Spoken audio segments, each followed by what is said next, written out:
നമസ്കാരം, സിറ്റി ന്യൂസിലേക്ക് സ്വാഗതം. കണ്ണൂർ നഗര റോഡ് വികസന പദ്ധതി യാഥാർത്ഥ്യമാക്കാനുള്ള എല്ലാ ശ്രമങ്ങളും നടത്തുമെന്ന് പൊതുമരാമത്ത് ടൂറിസം വകുപ്പ് മന്ത്രി P A Muhammad Riyas Kannur Melechovva flyover നിർമ്മാണ പ്രവൃത്തി ഉദ്ഘാടനം ചെയ്ത് സംസാരിക്കുകയായിരുന്നു മന്ത്രി. കണ്ണൂർ നഗര റോഡ് വികസനത്തിന്റെ ആദ്യഘട്ടം ആരംഭിക്കുന്നതിനുള്ള നടപടിക്രമങ്ങൾ എത്തിയിരിക്കുകയാണ്. മേലെചൊവ്വ ഫ്ലൈഓവർ പദ്ധതി സമയബന്ധിതമായി പൂർത്തിയാക്കാൻ പൊതുമരാമത്ത് വകുപ്പ് മന്ത്രിയുടെ ഓഫീസ് തന്നെ നേരിട്ട് ഇടപെടുമെന്നും മന്ത്രി അറിയിച്ചു. മേലെചൊവ്വ മട്ടന്നൂർ വിമാനത്താവള റോഡ് ദേശീയപാത നിലവാരത്തിൽ വികസിപ്പിക്കണമെന്ന് കേന്ദ്രമന്ത്രി നിതിൻ ഗഡ്കരിയോട് ആവശ്യപ്പെട്ടതായും മന്ത്രി പറഞ്ഞു. ദീർഘകാലത്തെ സ്വപ്ന പദ്ധതിയാണ് മേലെചൊവ്വ ഫ്ലൈഓവർ. കണ്ണൂർ തലശ്ശേരി റോഡിന്റെയും കണ്ണൂർ ഇരിട്ടി റോഡിന്റെയും സംഗമ സ്ഥലമായ മേലെചൊവ്വ NH66 സംസ്ഥാന പാത, വിമാനത്താവള റോഡ് എന്നിവയെല്ലാം ചേരുന്ന സ്ഥലമാണ്. കണ്ണൂർ ജില്ലയിൽ ഏറ്റവും വാഹനപ്പെരുപ്പമുള്ള ജംഗ്ഷൻ കൂടിയാണിത്. കണ്ണൂർ നഗര വികസന പദ്ധതി LDF സർക്കാർ തയ്യാറാക്കുമ്പോൾ മന്ത്രി രാമചന്ദ്രൻ കടന്നപ്പള്ളി മേലെചൊവ്വയിൽ അണ്ടർപാസ് എന്ന ആവശ്യം മുന്നോട്ട് വച്ചിരുന്നു. എന്നാൽ നഗരത്തിലേക്കുള്ള കുടിവെള്ള പൈപ്പുകൾ കടന്നു പോകുന്നതിനാൽ അത് ഫ്ലൈ ഓവറാക്കി മാറ്റുകയായിരുന്നു. പദ്ധതിക്കായി 57.45 സെന്റ് ഭൂമിയാണ് ഏറ്റെടുത്തത്. 15.43 കോടി രൂപ സ്ഥലമെടുപ്പിനായി ചെലവഴിച്ചു കഴിഞ്ഞു. 424.60 മീറ്റർ നീളമുള്ള ഫ്ലൈ ഓവറാണിത്. ഫ്ലൈ ഓവറിന്റെ വീതി 9 മീറ്ററാണ്. 24 മീറ്ററാണ് സർവീസ് റോഡ് ഉൾപ്പെടെയുള്ള ആകെ വീതി. 44.71 കോടി രൂപയ്ക്ക് കിഫ്ബിയിൽ നിന്നും സാമ്പത്തിക അനുമതി ലഭിച്ചു. സ്പെഷ്യൽ പർപ്പസ് വെഹിക്കിളായ Kerala road and bridges development കോർപ്പറേഷനാണ് നിർമ്മാണ ചുമതല. ദേശീയപാത വികസനം കണ്ണൂരിൽ വളരെ വേഗത്തിലാണ് നടക്കുന്നത്. കണ്ണൂർ ബൈപ്പാസ് യാഥാർത്ഥ്യമായാലും ജില്ലാ കേന്ദ്രങ്ങളിലേക്കുള്ള യാത്ര ഇതുവഴിയാണ്. എല്ലാ തരത്തിലും ഇത് നാടിന് ഉപയോഗപ്രദമാണ്. കണ്ണൂർ മണ്ഡലത്തിൽ പശ്ചാത്തല വികസന മേഖലയിൽ ജംഗ്ഷൻ, ബൈപ്പാസ്, റോഡ് നവീകരണം ഉൾപ്പെടെ ഒട്ടേറെ വികസന പ്രവർത്തനങ്ങളാണ് നടന്നുവരുന്നത്. കണ്ണൂർ കാൽടെക്സ് ജംഗ്ഷനിൽ മേൽപ്പാലം ആലോചിക്കുന്നതായും മന്ത്രി പറഞ്ഞു. വികസന പ്രവർത്തനങ്ങളിൽ എല്ലാവരും ഒരുമിച്ച് മുന്നോട്ട് പോകണമെന്നും മന്ത്രി കൂട്ടിച്ചേർത്തു. തലശ്ശേരി, കൂത്തുപറമ്പ്, പാനൂർ, മട്ടന്നൂർ, ഇരിട്ടി തുടങ്ങി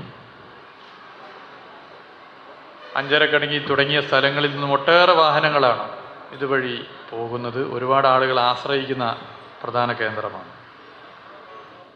NH66, സ്റ്റേറ്റ് ഹൈവേ, വിമാനത്താവള റോഡ് ഇതൊക്കെ ചേരുന്ന സ്ഥലമാണ്. ഇങ്ങനെ കണ്ണൂർ ജില്ലയിൽ ഏറ്റവും അധികം വാഹനപ്പെരുപ്പമുള്ള ഒരു ജംഗ്ഷൻ കൂടിയാണ്. കണ്ണൂർ നഗരത്തിലെ നഗര റോഡ് വികസന പദ്ധതി LDF സർക്കാർ തയ്യാറാക്കുമ്പോൾ ബഹുമാന്യനായ നിങ്ങളുടെ MLA കൂടിയായ മന്ത്രി ശ്രീ കടന്നപ്പള്ളി തന്നെ മേലെചൊവ്വയിൽ ഒരു അണ്ടർപാസ് എന്നുള്ളത് മുന്നോട്ട് വെക്കുകയായിരുന്നു. എന്നാൽ നഗരത്തിലേക്കുള്ള കുടിവെള്ള പൈപ്പുകൾ കടന്നു പോകുന്നതിനാൽ അത് ഫ്ലൈ ഓവറാക്കി മാറ്റുകയായി. പദ്ധതിക്കായി 57.45 സെന്റ് ഭൂമിയാണ് ഏറ്റെടുത്തത്. 15 കോടി 43 ലക്ഷം രൂപ സ്ഥലമെടുപ്പിന് ചെലവഴിച്ചു. 424 മീറ്റർ നീളമുള്ള ഫ്ലൈ ഓവറാണ്. 424.6. ഫ്ലൈ ഓവറിൻ്റെ ആകെ വീതി 9 മീറ്ററാണ്. 24 മീറ്ററാണ് സർവീസ് റോഡ് ഉൾപ്പെടെയുള്ള ഫ്ലൈ ഓവറിൻ്റെ ആകെ വീതി. ഇങ്ങനെ 44 കോടി 71 ലക്ഷം രൂപക്കുള്ള സാമ്പത്തിക അനുമതി ഇപ്പോൾ കിഫ്ബി നൽകിയിട്ടുണ്ട്.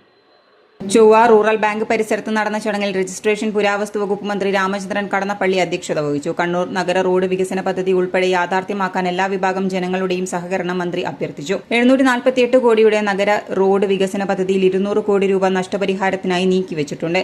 പദ്ധതി യാഥാർത്ഥ്യമായാൽ നഗരത്തിലെ ഭൗതിക സാഹചര്യങ്ങൾ മെച്ചപ്പെടുമെന്നും മന്ത്രി കൂട്ടിച്ചേർത്തു. കണ്ണൂർ കോർപ്പറേഷൻ മേയർ മുസ്ലിം മഠത്തിൽ, ജില്ലാ പഞ്ചായത്ത് പ്രസിഡന്റ് PP ദിവ്യ എന്നിവർ മുഖ്യാതിഥികളായി പങ്കെടുത്തു.